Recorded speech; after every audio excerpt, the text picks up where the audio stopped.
You are listening to the Horse Radio Network, part of the Equine Network family. Hi, I'm Jennifer Wood. And I'm Jennifer Connor. From Equestrian Businesswomen, and you're listening to Equestrian B2B, the podcast that brings together industry leaders, entrepreneurs, and equestrians for conversations about how they build and sustain a successful business. On today's show, we speak with Hallye Griffin about her career in equestrian sport governance and becoming the first female chef de mission for an Olympic and Paralympic Games. Hallye Griffin is the director of FEI Sport at U.S. Equestrian, which includes serving as the chef de mission at the Olympic, Paralympic, and Pan American Games, as well as the FEI World Championships. Hallye entered the role with extensive experience and deep sport knowledge. The native Kentuckian joined U.S. Equestrian as the Director of National Dressage Programs in 2011, following her role as the Competition Department Assistant for the 2010 All-Tech FEI World Equestrian Games. She was promoted to Managing Director for Dressage in 2015, overseeing both the national and the FEI side of the discipline, which allowed her to hone her management and leadership skills. Hallye managed U.S. dressage team efforts at 2 Olympic Games in Rio and Tokyo, which yielded a team bronze and a team silver medal, respectively. Additionally, she has served as dressage team leader through 2 World Championships, many Nations Cup events, finals, and national championships, providing leadership, oversight, and support for teams that gathered multiple medals. Hallye is coming off the 2024 Paris Olympic and Paralympic Games and setting big goals for the next Olympic and Paralympic Games taking place in Los Angeles in 2028. Hey, Hallye, it's great to have you here. We're excited to talk to you today. Great. Thank you. Thanks for having me. Yeah. I've known you for years in working with the USCF, but the reason I reached out to you to be on the podcast was because I saw in an email that when you went to the Olympics for Paris, that you were the first female chef de mission, which I thought was super cool. And I wanted to talk to you about that and kind of your evolution in working at USCF and your roles. And I thought it would be cool for people to hear about what you've done in your career. So we're excited to talk about it today. Great. I will just amend that first female chef de mission for U.S. Equestrian. Yes. Yes, exactly. For our federation. Of the other federations. So yes, exactly. And can you talk a little bit about your involvement in the equine industry, like how you got started with horses? Yeah, of course. So, horses have been part of my life since I came out of my mother's womb. My mom actually was a farrier. Cool. Now she is retired or mostly retired. Every once in a while, there's a horse that she still shoes. But my mother was a farrier. She grew up in the Washington, D.C. region and came to Kentucky to go to the University of Kentucky because of her love of horses. She wanted to be in the equine industry, so she moved to Kentucky. So, of course, when I was born, there was no option. We had ponies and we had horses my entire life growing up. Did everything from, 4-H to, went on to do more hunter jumper lessons at the Robert Murphy stables in Kentucky, growing up for some time, to pony club. And actually then eventing is where my passion really picked up, probably from my pony club days. And I did eventing all through my own equestrian career. Now, I will admit I was never a star eventer, but certainly that's kind of where my passion was growing up. Yeah, I was wondering if dressage was your background or not, knowing you kind of moved into that when you moved into the federation. But I guess there was a part of it in eventing, right? Yep. No, of course it was. It was definitely started with eventing, and when I came into U.S. Equestrian and in the dressage department, which is where I started, I was a little hesitant. I was not sure if that was going to be the right fit for me because dressage was not, as probably many eventers, it's not their favorite phase. And it was not my favorite phase in eventing.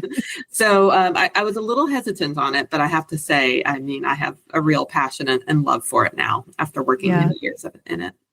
Yeah, I've really come to appreciate it a lot more than I ever did when I was younger. And because I was always a hunter jumper girl too. And now, having watched it so much, I can truly appreciate what a art form it is, and what the riders and horses have to do, and the partnership you have, for sure. For sure. I had a hard time for a while going to dressage competitions and then be like watching, ride after ride. And, now I would go on my own time to sit and watch a day of Grand Prix any day.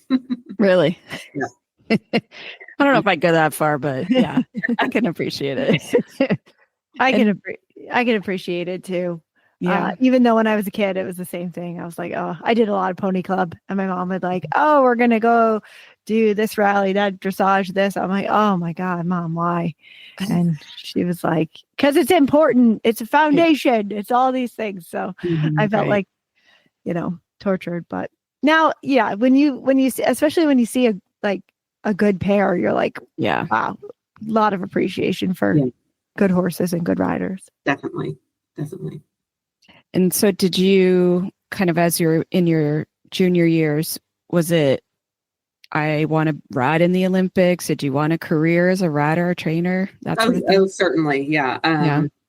Of course, I think my 12-year-old self was, waking up at, the crack of dawn to go out and do, trot sets with my horse and training, because I had the Olympic ambitions. But again, I think once I probably hit my early 20s, it became pretty clear. I was like, okay, this is not, going to be my path, my path forward. And that's actually where it was a bit serendipitous. But the 2010 Alltech FEI World Equestrian Games came to Lexington, Kentucky. And it was in the end of 2008.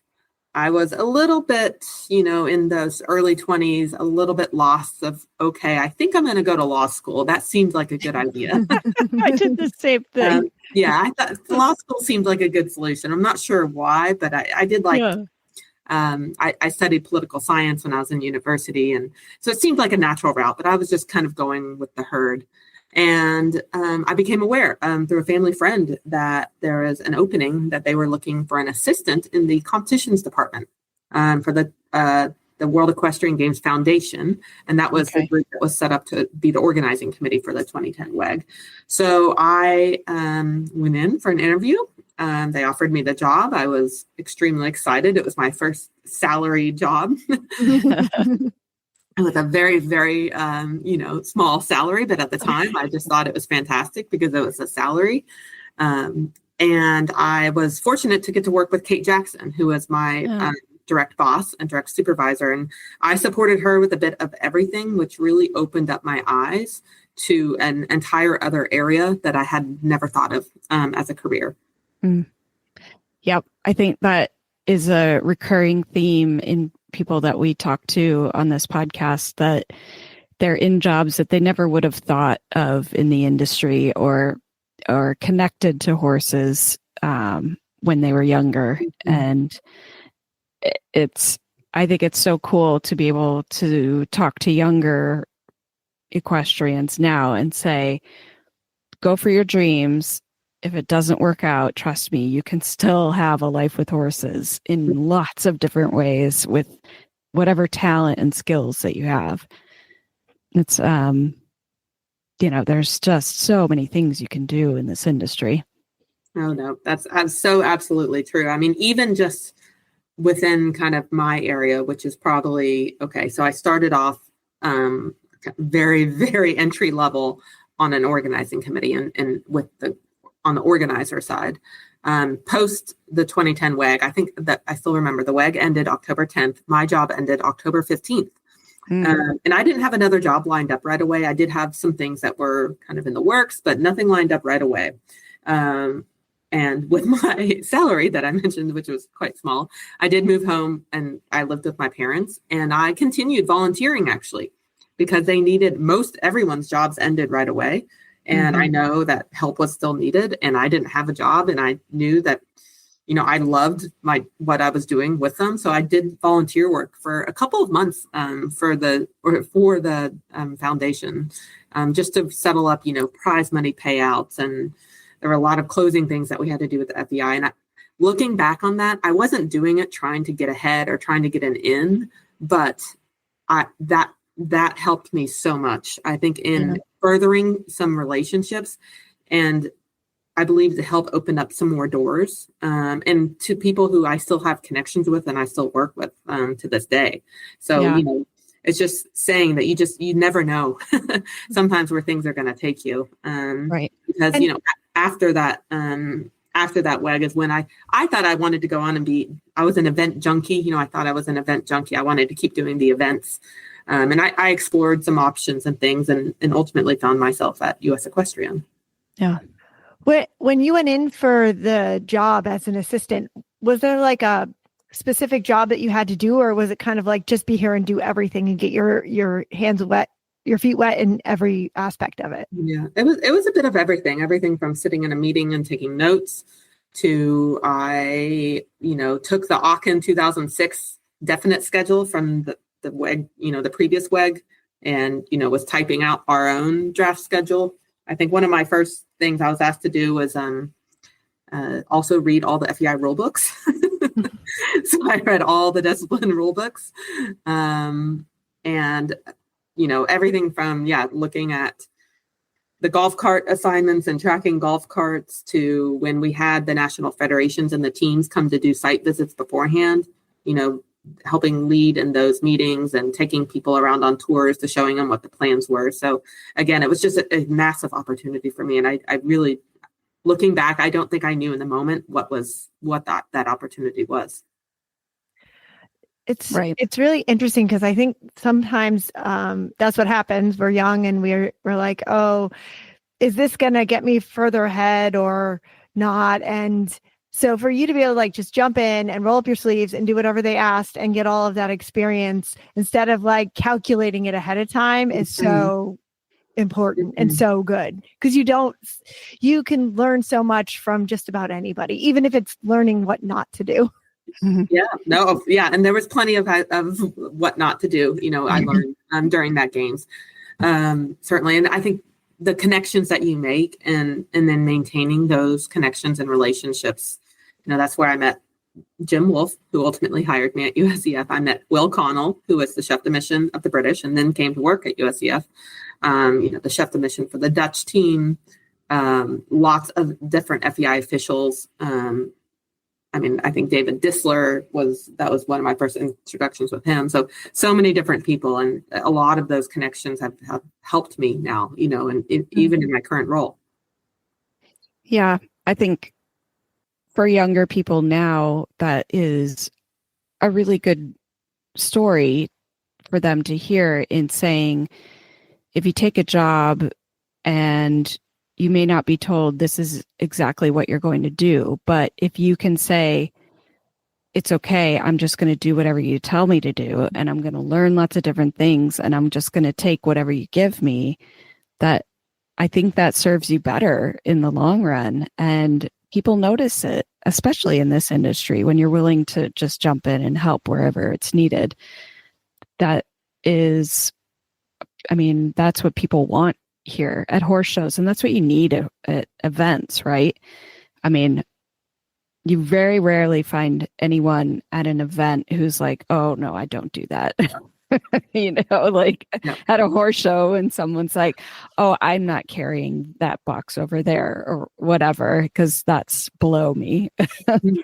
Everybody pitches in and gets it done in order to make the event run smoothly. Yeah. And so, and from there, was it a straight shot to USEF once you kind of went through those transition months? So I would say I actually I didn't go straight off to USEF at the time. Once my role really ended, my paid job, my volunteer role with the 2010 WEG, because I really thought I wanted to do events, at the time, and that's kind of where I was seeing my focus, because I just come off an event, and I loved the fast pacedness and working towards the goal and the planning and the detail, and of course the exposure to the top sport, but. I looked at getting jobs with London 2012, with the 2014 WEG. I even did an interview with the 2014 WEG, and this was a bit embarrassing. I don't speak French, and you can imagine that most of the 2014 World Equestrian Games organizers were French speaking and didn't really speak English. So there was an interview where I was trying to do a little bit of French, and the person interviewing me only spoke French. Oh man! Wow. Looking back on that, I was definitely trying to work some different angles, and it's complicated when these games are taking place and organizing committees are based abroad, and they, if you're trying to get in at an entry level role, visas and things can be complicated too, right. Because they're not really going to be able to help support you with the visa. So, ultimately, the Jim Wolf contacted me about the role available at USEF, and it was the director of national dressage. So that was very much, the rules, the license officials, the competitions, that aspect, some of the developing type programs, but that aspect, which was quite different than the role I had with the 2010 World Equestrian Games. And I think that's where I was like a little hesitant. Like, first off, it's dressage, and that's not my background. And I'm not sure if I'm going to be, there for that. And then two, just, it wasn't so connected with the high performance side of the sport. Right. And that's where, I knew I probably preferred, but again, I did take the job, and I jumped in. There were some things I certainly learned a lot in those first couple years. I look back at some of the people I've worked with, both, staff at USEF and all the wonderful, committee members and things that we've had helping us, and how much I learned from them in the time. You think back of how, naive you probably were, ignorant on some of the rules and such, but how much I learned in those next years. And I think actually learning about the rules process and really more on the governance side and the national side of the sport was also extremely eye-opening. Yes. It gave me a whole nother perspective that I didn't really get through the 2010 World Equestrian Games perspective. So I felt fortunate, again, looking back and being able to have that experience and get to understand the sport at a real national level, and, talking with a lot of adult amateurs on the phone all the time, or parents of young riders, and going through the tedious part of the rule changes and the rule change process, and working with affiliates. So it was very rewarding in the end. And then I was promoted to be the managing director of dressage, where I took on more of the high performance role, and still overseeing the national piece, but certainly a way, way more active role in the high performance side. Okay. And when you took that first job, did any part of you have like imposter syndrome in being like, should I be a director of something that I don't know anything about? Certainly I did. And I think again, working with people who were knowledgeable and had a lot of history, Jenny Van Weeren Page was someone. Ava Solomon was my boss at the time, and she was actually the previous FEI dressage director prior to her time at USEF. So she had, great depth of knowledge. So those were, really key people. And then the number of committee members that are willing to be a resource for new staff. I think so much of it comes down to attitude on those things too. Yeah. Like, come in and okay, maybe you don't know all the ins and outs of something, but it's how you approach it, right? And if you come in a bit, full of yourself and maybe trying to tell people to do things that they know that you don't know, you have to approach things the right way, and you have to be open-minded, and you have to work with people, and again, keep learning. Like, I'm a big believer, and you're always learning. Like, you never know everything. Right. Did you have people underneath you?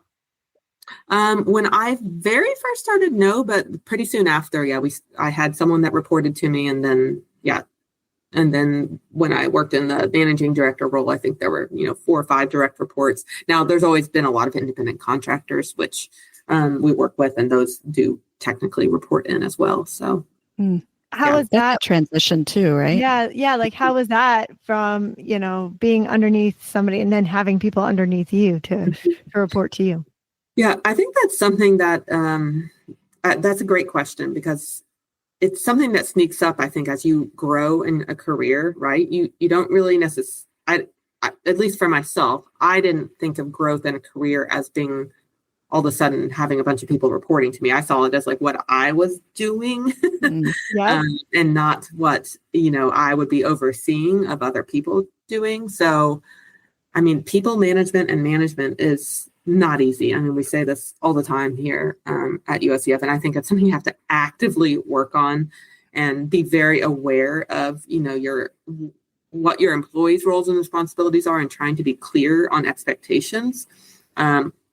I believe I've, definitely evolved as a manager over the years, and probably, I hope I've gotten better at it too. You hope that you're evolving in a positive way, but it's not ever clean.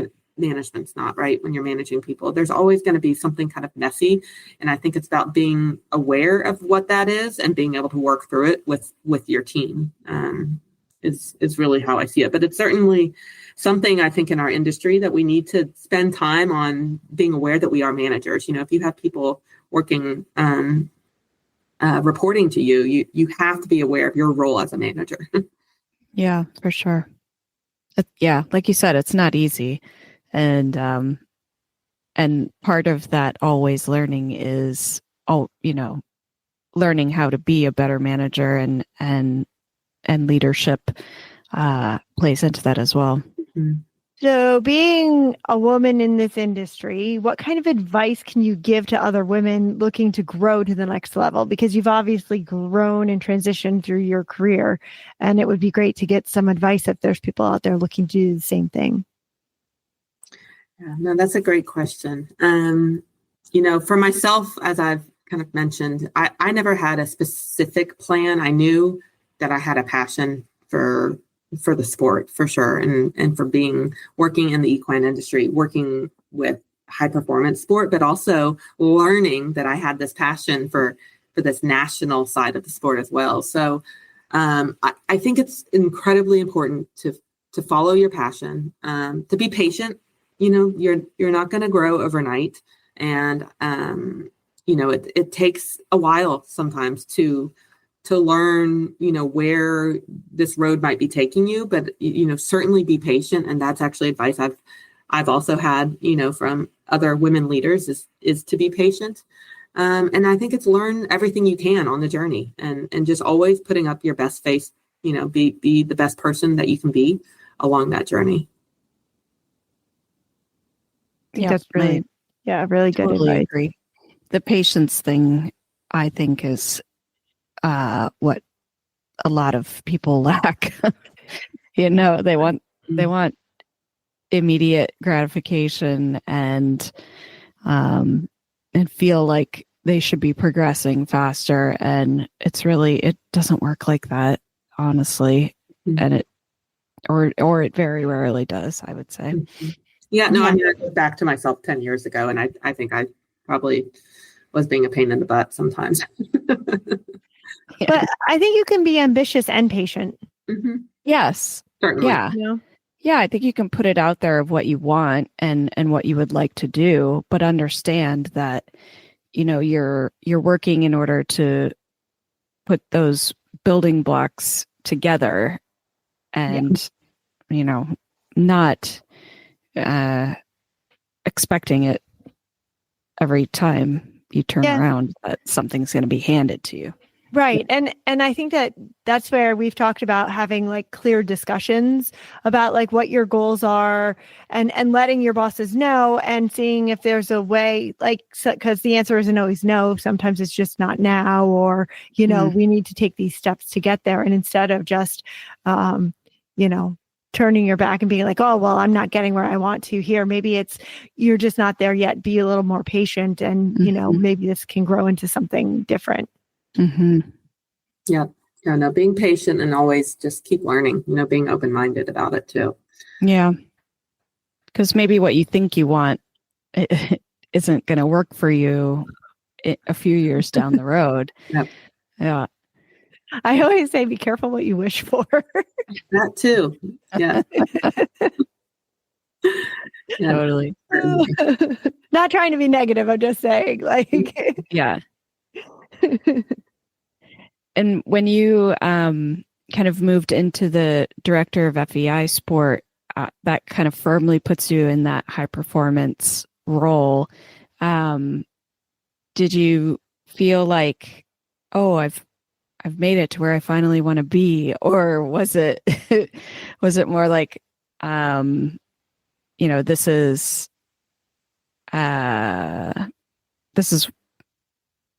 what I've grown into? Mm-hmm.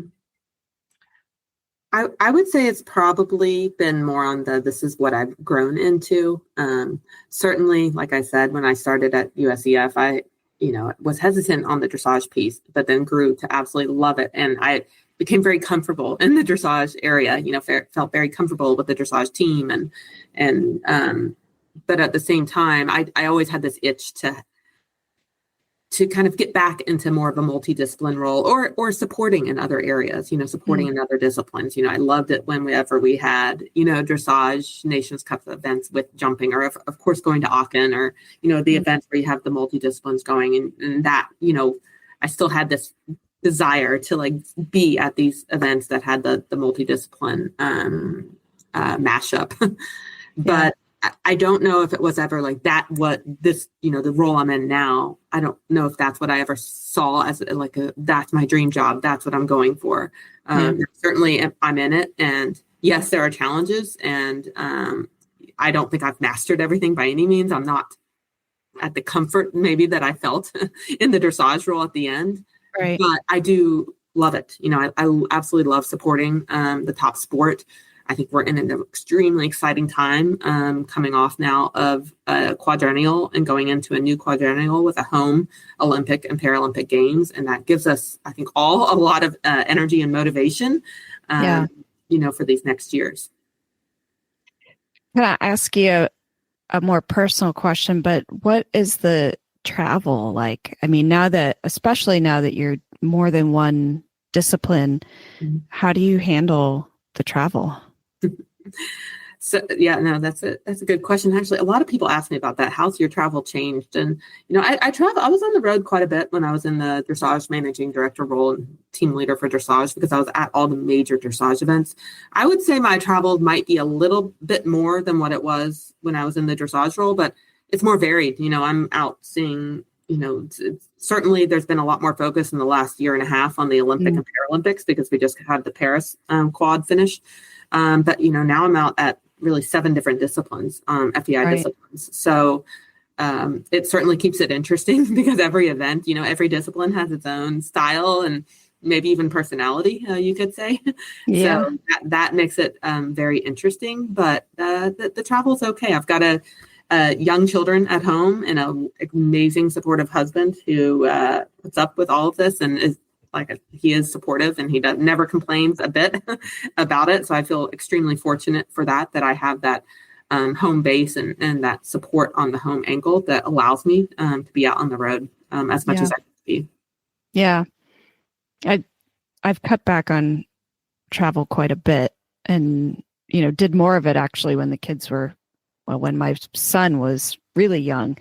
And now that I have 2, I'm like, no, this is too much.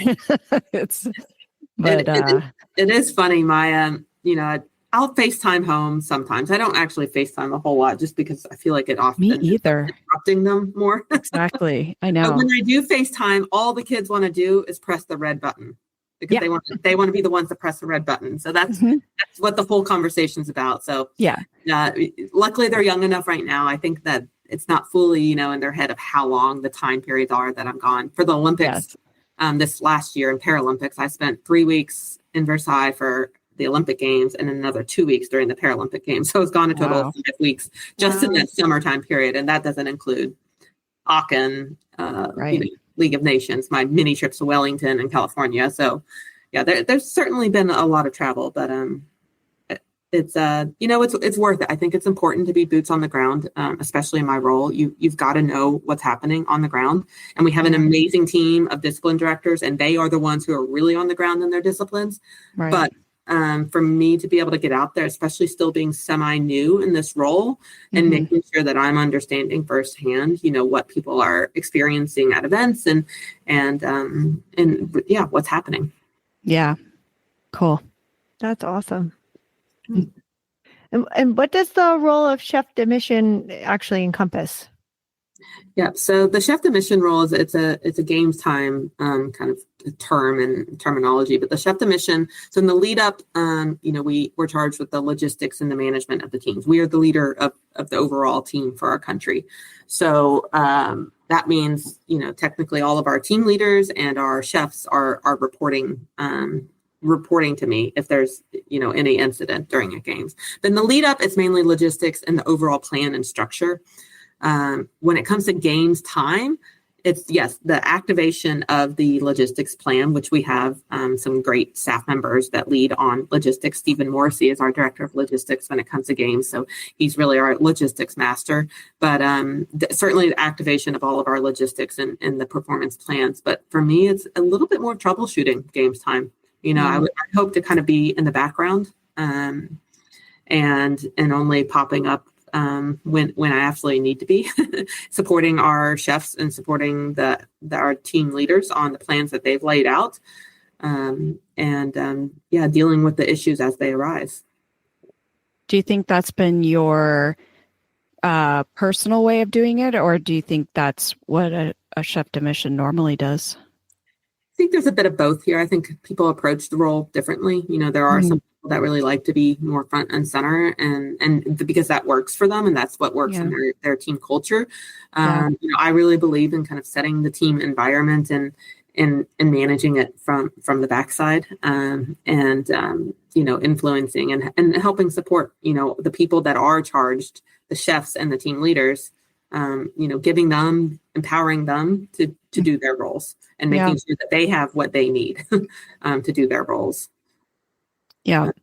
I would say that is actually something interesting about moving from the dressage role to the role I'm in now is I'm a bit more separated from the athletes than what it's been in the past. And that's kind of hard because you get used to having kind of conversational times with athletes. And now, the discipline directors are really charged with that. And I'm more talking to the discipline directors to hear, what they're saying. So that's been a bit of an adjustment.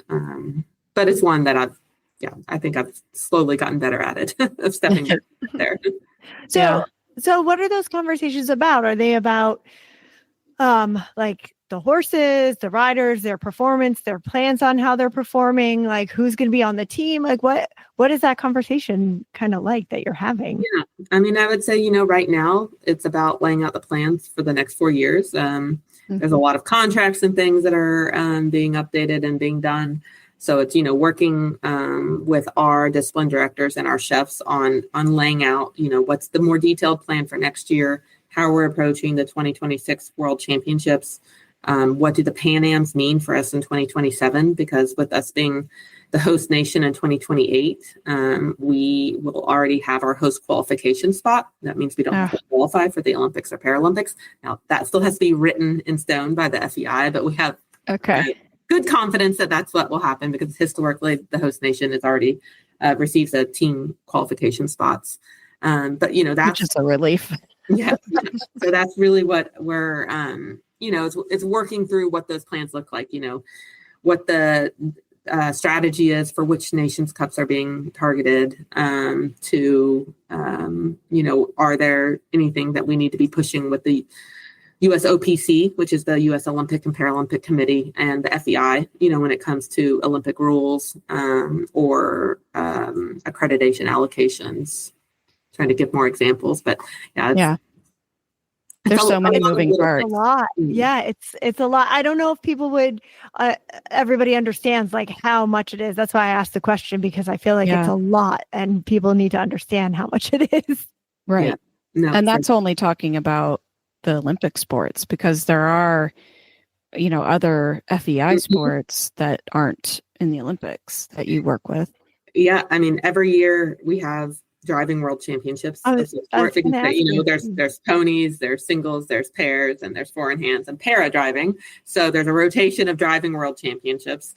Endurance has world championships and Pan American championships, as well as young rider championships happening on a rotational basis. And same with vaulting. Vaulting has junior and young rider worlds next year, and then they have senior worlds in 2026. But yeah, there's always, I just laid out my 2025 wall calendar this morning, actually. I was writing it out, and I'm trying to, I kind of picked the higher level of the disciplines, but there's a couple of weeks next year that are just, you have all 7 disciplines with something going on some weekends. It's pretty wild. Wow. How do you pick where you want to go or where you have to be? It'll depend on the level of the event and whether or not there's something, I try to make the best use of my time. So I'm not going to, of course, I would love to go to, Barcelona next year for the League of Nations, but in the end, like, is that going to be the best use of my time? We'll see. If I can find a good use of my time, I'll certainly go there. But it's oftentimes when we have other things going on at those events, are there other meetings going on? Are we supposed to be, are there FEI people coming in that we need to connect with? There's normally another reason of why I'm going to an event as well. Yeah. What inspires you in your job? Well, certainly, I would say certainly the horses. That's why we're in it. I think the sport itself, I just absolutely love the sport. Like I love everything about it. I love winning. I want us to win as much as possible. So, but definitely, the people that we work with, the horses, the athletes, the grooms, and the team staff, you see everything that goes into it. And you guys know this, right, from being in the sport, but you see so much time and the years and the details and the sweat and definitely tears, right? There's plenty of tears that go into this too. I love everything about it. It really drives me, and certainly the winning part really drives me. I want us to win. And like I said, we have LA 28 around the corner, which gives us something very exciting to be working towards. For sure. Are there misconceptions or myths that you think kind of surround the Olympics or Paralympics that you think people may have with them? Yeah, I would say the misconceptions around, I think people might understand this, but it's really not glamorous on the backside. They're like, oh, you get to go to the Olympics, or you get to go to the Olympics. And there are long days for anyone involved, on the sports side, or probably any side, obviously the media side too, or anything, but they're long days. And even for the athletes, it's not a party the whole time. Like everyone's there to do a job. And we always say it's a horse show, when you're actually there. It's still a horse show. It's still a horse show, but it's definitely it's not a glamorous role.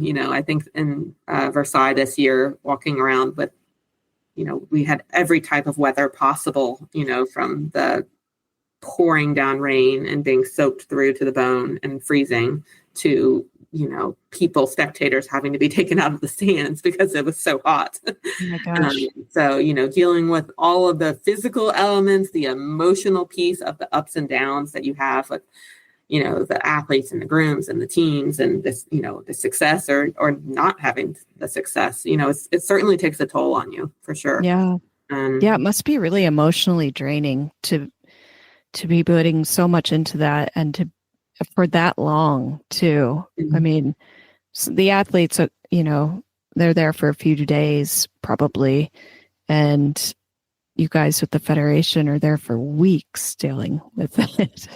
Yeah, seems like a lot. We want it so bad, not just for our own country to win, not just for the U.S. teams to win, like, of course that, but you want it, you become so entwined with seeing the success for these people who have worked so hard for themselves. And yes, they want the team medals, but just seeing how much work can go into something and how it's sport. It can go great or you can be out of it, in a second. So I think that can be a lot, because I think we all feel so invested in seeing that success, Right. That you end up feeling a lot of the ups and downs, and not saying that we could ever be in the place of one of the athletes or such, but you really feel those ups and downs. Yeah, for sure. Hey, Equestrian B2B podcast listeners, ready to level up your biz? Ride Every Stride specializes in tailoring brand identities for equestrian businesses. From logo development, essential stable accessories, and custom product branding to exclusive awards, VIP event must-haves, and chic apparel, they've got you covered. Visit rideeverystride.com. Use code B2B15, that's B2B15, at checkout for an exclusive 15% discount. Elevate your brand with Ride Every Stride, supporting women in business and equestrian excellence. So you get to travel all around the world and see all different places and the sport at the highest level of the athletes at the highest level. What have you seen like throughout the equine industry? That's how does it function throughout the world? Like, what are the differences?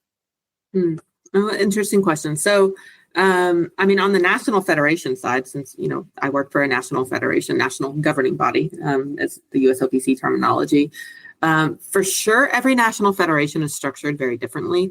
There are some national federations that have affiliates that run the rules and the competitions and everything. US Equestrian, we do the rule book, we have the competition licensing and the officials. And yeah, not every federation functions that way. Other federations recognize other disciplines too that we might not recognize, like horseball, just like we have, saddlebreds, they have horseball. So that's always interesting. And certainly seeing kind of just how they approach things and how they approach selection processes, how they approach really their day-to-day kind of high performance operations can differ. But there's also a lot of similarities too, a lot of the same challenges, I would say, that they face. Right now, obviously, we have a lot on our hands on the equine welfare front, right? There's a lot in this conversation on equine ethics and well-being that I think everyone is feeling across the world. Same with, we have safe sport. We're probably further along than a lot of federations right now, but certainly that's another commonality. How we can support the grooms is something you hear a lot from other federations. So there's definitely a lot of commonalities across, but we also function quite differently. So, my job, in some of these European countries isn't going to be the same. They might not have the same scope of the role that I have, and each one functions a bit differently. Yeah. Are there other opportunities for women in other federations that we might not have, or do you see any other opportunities across the world for women? Mm-hmm. No, I think the FEI has made a huge push to have more women involved in governance over the years. And I think that is showing great leadership and setting an example for other federations to celebrate the fact that, women absolutely need to be at the table. And I think we see more and more women. The British chef de mission right now is a woman. And there are other women serving in these roles for sure in other countries. So there's definitely opportunities for women. I think actually we had our sport performance contact from the USOPC, so from our Olympic and Paralympic Committee. She came out to Versailles one day to help us win. She wanted to be able to help out one day. And I said, well, come out on the day that eventing finishes and jumping is moving in, because that's the day where we need some extra hands. It's a lot of equipment and things. We had a very tight turnaround for equipment. And, sure enough, she shows up and we put her to work, and there's flatbed trucks going back and forth, loading the heavy tack trunks. And, eventing always comes with a ton of equipment. So we had all this equipment. And we were kind of wrapping up for the night. And she looked at me and she said, I am just so in awe. I had no idea how many women were back here doing this. It's so true. Look across. I mean, a lot of the grooms and stuff are yeah. So, it was, we are actually, and even in our FEI sport team here at US Equestrian, we are primarily women. So I do think there's a lot of opportunities for women in the sport. And I think I do see it globally too. And I don't want to necessarily say I see more than maybe I used to, because I probably just don't have quite the number of years to really give that a good reference point. But, I think it is inspiring that I see other women in leadership roles in other national federations, as well as at the FEI, Sabrina as being Secretary General. Yeah.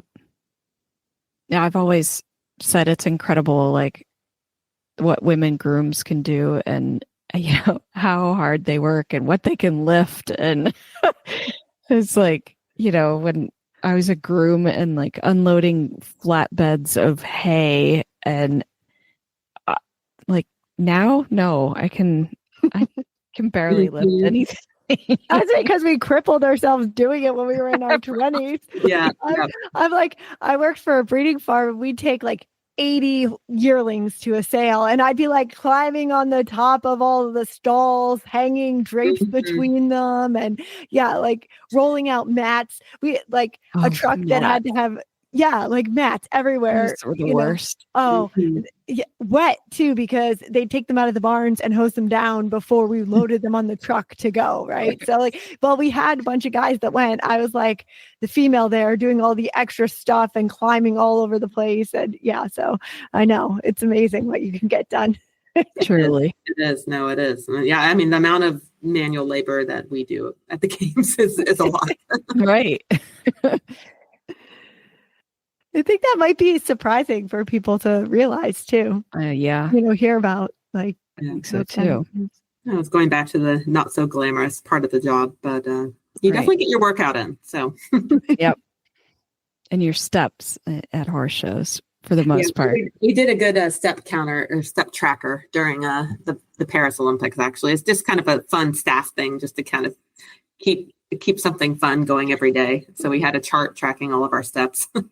Did you win, or who was winning? Every day there was a peak. I think the person that tracked the most steps overall was Max Corcoran, though. She was there helping us. And there was a day where she hit well beyond 30,000. Wow. Well, yeah. And she's eventing though, right? So yeah, I can imagine on like cross country day and stuff. Yeah, exactly. I've only hit like 40,000 steps when I've cheated and worn my tracker while I'm riding, and I get a few extra steps in riding. Then I'm like, I hit 40. Yeah. Not really. Or driving the standardbreds around the track, because every time you like hit a bump, it tracks you. Mm-hmm. That's funny. Yeah. And, knowing that there, obviously are lots of women in those roles, in leadership roles in the industry, but do you think there are ways to kind of show younger women these opportunities, or to train them or mentor them into more of and have more of them in the industry? Mm-hmm. Yeah.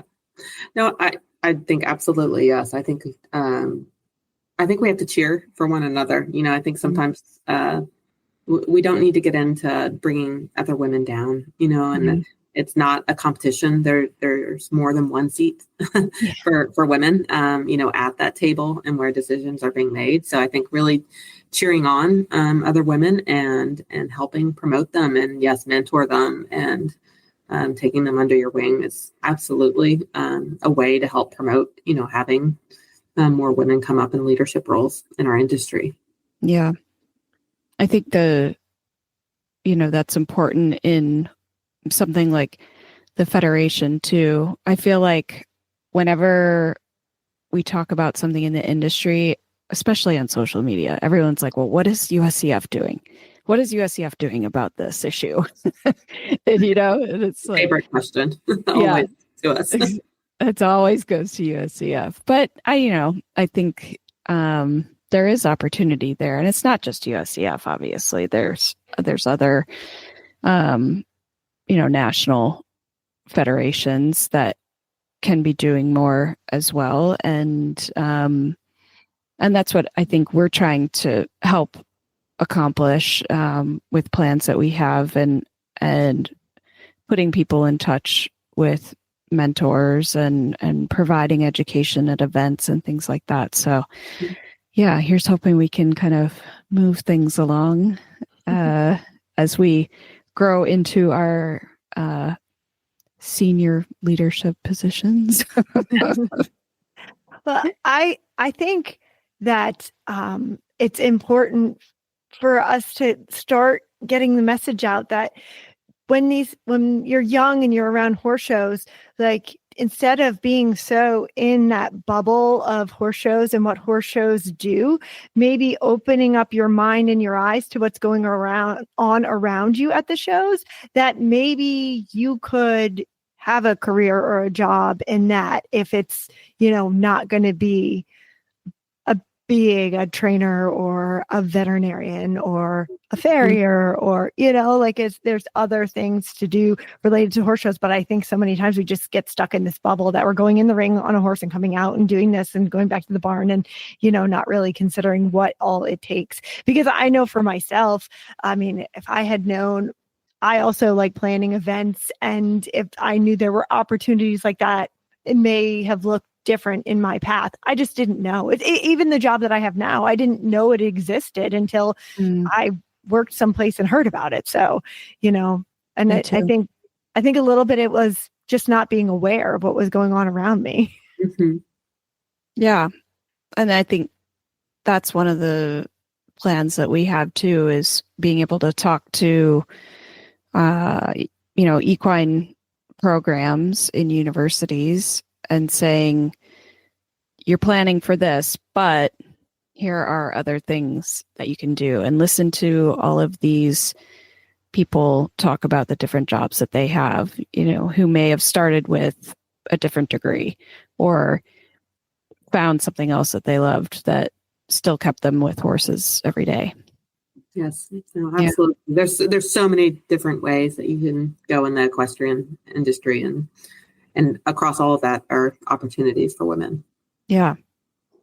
So, looking at, we've touched on it, and having it be a home game in LA in 2028, it sounds kind of far away, but honestly, it'll be here in no time, in 4 years. What are you most looking forward to for those Olympic and Paralympic Games?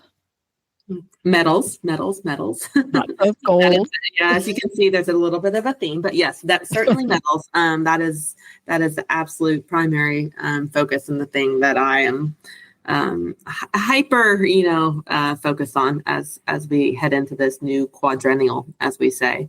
But I think the home games are an opportunity to achieve, a lot of different things. It's a way to grow the fan base for equestrian sport within the U.S. and raise awareness of equestrian sport within the U.S. It's an opportunity to really highlight the disciplines, and I think the excitement around that they can bring. It's an opportunity to bring in more membership across the affiliates and U.S. Equestrian in general, and really then reap the benefits from that, of being able to grow into being, larger, in organizations that can serve our members, even better. And I think it's an opportunity for our home athletes to shine and to have a goal that they can ride on their home turf in front of the home crowd. And I've looked back, actually, the FEI website. I actually just saw something the other day. I came across it, and it's the Olympic history section of the FEI website. And Los Angeles, 1984, the last time the games were in Los Angeles. And the title of the section was Los Angeles 1984 Equestrian Stars and Stripes. The American fans had plenty to cheer. Yeah. I want that to be the same case for 2028. We want this to be an amazing opportunity for the sport to shine, for equestrian sport to shine, and hopefully to have Americans on the top of the podiums. Yeah. Do you know I have a poster from those games of Greg Best with Jem? Yeah. And I had him sign it at the National Horse Show. When I was a kid, I was there for Pony Club. So I love that.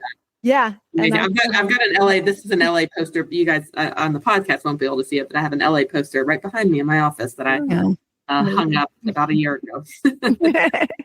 So no, I think we had a great games in 1984, and we've had a good games in 1996 when we've had home games. So I think the bar is set high, and there's a lot of energy and motivation for us to be winning across the disciplines. Yeah, I think for sure the awareness and the positive mainstream media that we can get out of this games could be huge. And the stories that we can get out of it are what that could just change the sport and really take it in that direction of it being more mainstream and people understanding what goes into it and understanding the partnerships and how special the animals are and how well they're treated and the just how incredible it is, that I don't think many people outside of the sport understand. So here's hoping that all of that gets conveyed and, we can really work towards that and be able to make it happen. And hopefully Snoop Dogg will be there again, right? Yeah, totally. I mean, certainly Snoop helped us out in Paris, I think. That's for sure. Did you get to meet him? I saw him. I was not seeing from him. I didn't meet him. So, yeah. No, luckily, NBC did some great work there. And I think the home games are an opportunity to really help unite our membership and our fans around, our missions and our missions of, for U.S. Equestrian, it's bringing the joy of horse sports to as many people as possible. So, there's so much about the joy that you get from being with a horse, right? And it doesn't mean you're competing at the Olympics. You can have exactly in the backyard. And I think, being able to share that with our audience for the games is going to be a massive opportunity. Right. And I think it's really the only opportunity that I would say most of the sports in the Olympics get, every 4 years. That's the only mainstream attention that their sport gets. And equestrian's one of those, frankly. And so, we have to really capitalize on it. But it being in the U.S., just adds that extra hit to it. And I think it'll be really cool. Well, and on that, actually, and talking about trying to be more mainstream, that's something I think that U.S. Equestrian, we have really taken on board. And you guys probably have seen it, but we're launching the U.S. Equestrian Open across the 3 disciplines. And a huge purpose of that is to try to get more audience and more eyes on equestrian sport. And get it more into the mainstream media. So, goals of being on ESPN is for dressage, eventing, and jumping. So that's the initial qualifiers have just started up in eventing, but it's all going to be launching with the first finals set for 2025. And we put some big investment behind it and big prize money. And we're really looking forward to seeing what it can do for the sport. Cool. We'll be watching. Yeah. Well, it's been so fun talking with you, Hallye. We, all the wide-ranging topics that we got into and learning more about you. At the end of each episode, we ask the same 4 questions to guests, and Connor starts with the first. What is one action that women can take to make a big difference in their lives? Believe in yourself. Yeah. I like that. And what is the best habit that keeps you motivated personally? Personally, my best habit that keeps me motivated is keeping my eyes on the goals professionally as an organization that I have, winning these medals in LA is a huge personal motivation. But, I'm also a big exerciser. And for me, getting in a morning workout helps not only get that stress out, but it keeps me focused and kind of gives my brain time to mull things over. Yeah. Do you have a favorite horse movie? If I believe this counts as a horse movie, but Wild Hearts Can't Be Broken. Yep. Mm-hmm. Yeah, that's a great one. Yep. And who would you recommend to be a future guest on this podcast? That's a tough one, and I knew that one was coming. Because you guys have had some great people. I was thinking we have with just coming off the Olympics and Paralympics, we have 4 amazing vets that help us on the Olympics and Paralympic side, and all of them are women. Ah, cool. Which is pretty interesting because it used to be definitely more of a male, profession in general, right? Veterinary, and there's a lot more women now. But I would say, can I give 4 names then? Can I give a category? Yeah. Yes, okay. I think I know some of them actually. Good. Dr. Heather Sherman, Dr. Susan Johns, Dr. Laura Faulkner, and Dr. Kim Snyder. Those are our Olympic and Paralympic team vets. So cool. I would recommend any of them. Awesome. Yeah, well, thanks again, Hallye. It was great talking to you. Yeah. Thank you guys. Appreciate it. I'm glad we got to speak with Hallye. I've known her for years and worked with her at events, and I've always really liked her, but we've had a very professional relationship. Like, I see her at horse shows, we work together, and then there's not much else. So I really wanted to talk to her and get to know more about her in that way. So it was cool to hear about her, her journey and where she started. And I had no idea her mom was a farrier. That is so cool. Yeah, that's awesome. Yeah. Yeah. Yeah. No, my mind is a little blown by our whole conversation, just at the scope of the job that she has now, to like just how down to earth she was, but professional, and she seems unrattled by things and just kind of like goes through it. I just picture her being an assistant and rolling up her sleeves and doing anything that they asked her to do and being perfectly happy to. And I like that part of our conversation because I really think that that's so important for people to realize that, sometimes that's how you can figure out your path, or you don't have to have a specific path. Like, just go and show up and do, and it'll evolve. Yes. I love that. And yeah, like we said, I think that's so necessary in any job, but especially in this industry. And, pitching in and helping out, and or in an event-based industry, that's how you get things done. It's how you make things a success. Everybody says teamwork is what makes things happen. Well, what does teamwork mean? It's not just doing your part of the job. It's doing whatever needs to be done, right? Yep, to get the whole job done. And if that means that you've got to stay an extra hour, or you've got to schlep tack trunks around, like, I was shocked. She's like working with them to schlep things around and change over shows, and I'm just like, wow, like, that's really getting into it, besides like all the other things, that the conversations that she has to have and moving pieces that she's dealing with. So that's why I was like so impressed by that. And this transition, I mean, she's really gone from, being an assistant doing something to being the director and the chef de mission of something really big at the very top of our sport. And, her talking about like managing people and the experience of having your first person under you and what that's like. And I think that she made a great point in saying, like, we need to be aware of that, because a lot of times in this industry, we're not, that you are potentially going to be managing over somebody. It's not just managing a horse, right? It's like actual human beings that you've got to put that out. And sometimes that's the most difficult part of the job. Yeah.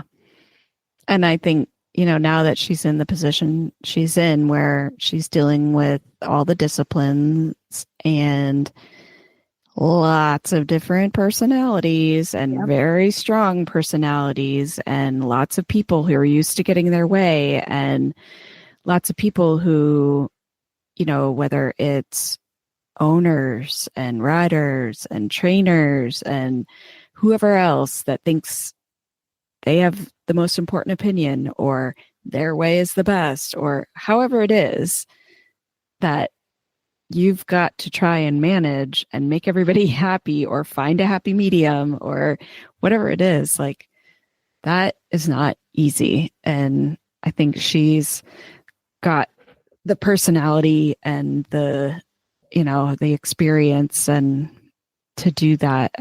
So I think it's cool to see her succeed in the job and hear about her experiences and see that, she kind of came up through the ranks of the Federation. She came into the Federation like not knowing anything about it, really. Right. In a discipline that she didn't know at all. Yeah. And there's something I caught there too when she was talking about going and she's gotten to the point with dressage how she was like super comfortable, and now it's like this transition into like all these other being over all these other sports. And I was thinking to myself, that's like moving from your comfort zone to be uncomfortable, to go to the next level, to push yourself. Right. And I've been thinking a lot about that lately, because a lot of times we do get complacent, we're comfortable, and yeah, things are okay. But like she said, you're always growing, like how important always kind of growing is. And I feel that way too. Like, okay, I'm super comfortable. What's the next thing to do to make me uncomfortable? It's like starting this podcast or working out at the gym. Like, I go and I work out at the gym. And when I first started going, I couldn't imagine going into the gym and trying to know what exercises I had to do that day, because it's arm day, leg day, whatever. And I've done it now for almost 2 years with a personal trainer. And even though he's there, like, I can walk in the gym and be like, I know today is legs day, so this is going to be what the warm up is, right? Where I couldn't imagine that when I first started. I was like, just tell me what to do. Yeah, that's how I am right now. I just want somebody to tell me. Yeah, like, and the podcast, when we first started podcasting, I was terrified of my microphone. Now I'm like, I don't want to put it down. Yeah. So, no, I loved that point that she made of constantly learning and keeping yourself open to learning and growing. Which is what it's all about. Yeah. Right. And then the other takeaway I had was literally she's one of the people behind the scenes that makes Olympics and these big events enjoyable to the rest of us who don't go to it. Right. So like, I have been fortunate to get to experience pretty cool things in racing, big races I've been to, and it's a great experience. But my favorite thing to do is sit on my couch and watch all the stories and all of the things that are coming out of it, that people like her are working so hard behind the scenes to like develop, right? And make and to push forward for us to enjoy. Yeah. And I really appreciate that all of her work that goes into it, because I didn't know how much was going into it. I mean, but I don't think most people do. We did a story for the USCT Foundation and kind of looked at going into Paris, where some of the money raised that goes towards high performance sport and like just what they have to do in order to get all of these people and all of these horses across the ocean and set up there. And you just have no idea the amount of logistics. I mean, she mentioned Stephen Morrissey, and we talked to him, and like finding hotel rooms literally as soon as the next games is announced. I think they do it like 6 years in advance. As soon as you know the city, he is there scouting hotels and getting room blocks Yeah. And finding the best place, like where the riders can stay. And because they don't stay in the Olympic Village, because the equestrian facilities are never close to the city where things are happening. Yeah.